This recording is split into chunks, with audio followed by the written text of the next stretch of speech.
Ես փոխադարձ վստահության վրա հիմնված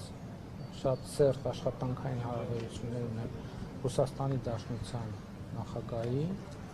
Ռուսաստանի Դաշնության կառավարության ղեկավարի հետ եւ ես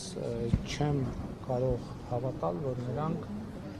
Կրեմլից կարող է այդպիսի գործողություններ կամ կառավարությունից սպիտակ տուն են անվանում իրենց կառավարությունը նույնպես կարող է Հայաստանի դեմ նման գործողություններ լինել, բայց չեմ բացառում եւ մեծ է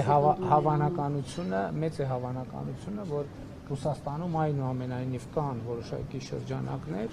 ընդ որում ոչ միայն Ռուսաստանում կան այդպիսի շրջանակներ, ես վստահ եմ, որ կոնկրետ այս դեպքում այլ երկրներում էլ կան որոշակի շրջանակներ, որոնք այս հիբրիդային գործողությունների եւ հիբրիդային պատերազմի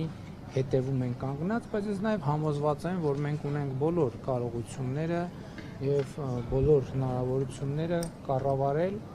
այդ հիբրիդային ռիսկերը եւ ոչ միայն հիբրիդային ռիսկերը